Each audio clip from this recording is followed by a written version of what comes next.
Hello बच्चों, आज मैं लेकर आया हूँ आपके लिए एक नई चीज जिसका नाम है समांतर माध्य। ठीक है कि समांतर माध्य किसे कहते हैं। तो आज बच्चों, आज हम सीखेंगे एक नई चीज कि समांतर माध्य किसे कहते हैं, समांतर माध्य के गुण क्या क्या होते हैं और समांतर माध्य के दोष। आज हम इन सभी चीजों पे चर्चा करेंगे।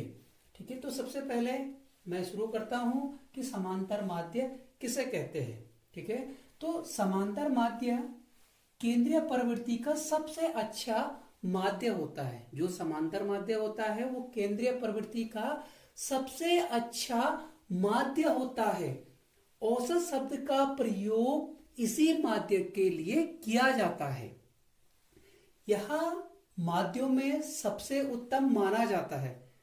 किसी भी श्रेणी के समस्त पदों के मूल्य के योग में उनकी संख्या का भाग देने से हम समांतर माध्य प्राप्त कर सकते हैं। यानी कहने का तात्पर्य इस प्रकार से है कि समंकमाला के पदों के जोड़ में उनकी संख्या का भाग देने से जो राशि हमें प्राप्त होती है उसे हम समांतर माध्य कहते हैं। तो ये था समांतर माध्य की बात कि समांतर माध्य किसे कहते हैं, समांतर माध्य किसे कहते हैं। अब हम बात करते हैं समांतर माध्य के गुणों की कि समांतर माध्य के गुण क्या क्या होते हैं। तो समांतर माध्य के जो गुण है वो इस प्रकार से है कि इसका अर्थ सामान्य व्यक्ति के लिए समझना आसान है। जो समांतर माध्य का अर्थ है वो किसी भी सामान्य व्यक्ति के लिए समझना क्या है, बहुत ही आसान है। नंबर 2 है उपलब्ध आंकड़ों की सहायता से इसकी गणना सरल है। हमारे पास जो उपलब्ध आंकड़े होते हैं उन आंकड़ों की सहायता से हम क्या कर सकते हैं, समांतर माध्य की गणना बहुत ही सरलता से कर सकते हैं। नंबर 3 है इसे निकालते समय समूह के सभी पदों का प्रयोग होता है। जब हम समांतर माध्य को ज्ञात करते हैं यानी जब हम समांतर माध्य को निकालते हैं तो उसको निकालने के लिए हमें समूह के सभी पदों का प्रयोग करना होता है।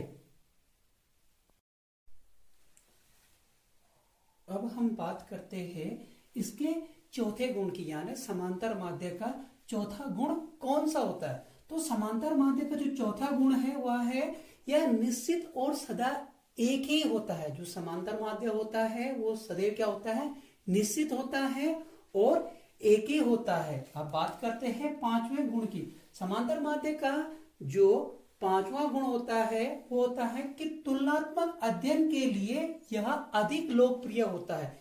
जब हम क्या करते हैं, किसी चीज की तुलना करते हैं यानी किसी चीज का तुलनात्मक अध्ययन करते हैं तो उसके लिए क्या होता है, समांतर माध्य सबसे अधिक लोकप्रिय होता है। ठीक है, जो समांतर माध्य होता है उसके लिए सबसे अधिक लोकप्रिय होता है। ये तो बात थी समांतर माध्य के गुणों की। अब हम समांतर माध्य के दोषों की बात करते हैं कि समांतर माध्य के दोष, ठीक है, यानी समांतर माध्य के अवगुण क्या होते हैं। तो समांतर माध्य के जो अवगुण होते हैं वो इस प्रकार से होते हैं। समंकमाला में समांतर माध्य हो यह आवश्यक नहीं है। हमारे पास जो समंकमाला दी हुई होती है, ठीक है, उसमें यह आवश्यक नहीं है कि उसमें समांतर माध्य हो ही हो सकता है कि समांतर माध्य ना हो। तो यहाँ क्या है, आवश्यक नहीं है। क्या नहीं है, यहाँ आवश्यक नहीं होता है कि उस समंकमाला में समांतर माध्य हो। ठीक है, अब बात करते हैं दूसरे दोष की। तो दूसरा दोष कहता है कि समंकमाला की आकृति देखकर इसका अनुमान नहीं लगाया जा सकता। ठीक है, समंकमाला की आकृति को देखकर, ठीक है, आकृति को देखकर हम यह पता नहीं लगा सकते या हम यह अनुमान नहीं लगा सकते कि उसमें समांतर माध्य है या नहीं है। ठीक है, समान। अब बात करते हैं हम तीसरे दोष की। तो तीसरा दोष बोलता है समंकमाला का कोई भी मूल्य ज्ञात न होने पर इसकी गणना नहीं की जा सकती। अगर हमें समंक माला का मूल्य ज्ञात नहीं है, हमें पता नहीं है कि समंक माला का क्या मूल्य होना चाहिए, तो हम कभी भी समांतर माध्य की गणना नहीं कर सकते।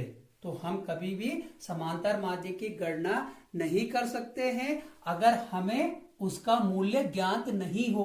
अगर हमें समांतर मूल्य का मूल्य ज्ञात हो तो हम उसकी गणना आसानी से कर सकते, पर अगर हमें समंक माला का मूल्य ज्ञात ही नहीं है तो हम कभी भी समांतर माध्य की गणना नहीं कर सकते। अब इसका चौथा जो दोष कहता है वो कहता है कि गुणात्मक सामग्री के लिए इसका प्रयोग नहीं किया जा सकता। जो गुणात्मक सामग्री होती है उसके लिए हम समांतर माध्य का प्रयोग नहीं कर सकते हैं। अब इसका जो पांचवा दोष है वो कहता है कि अनुपात व दर के अध्ययन के लिए इसका प्रयोग अनुपयुक्त है। यानी हम अनुपात व दर के अध्ययन के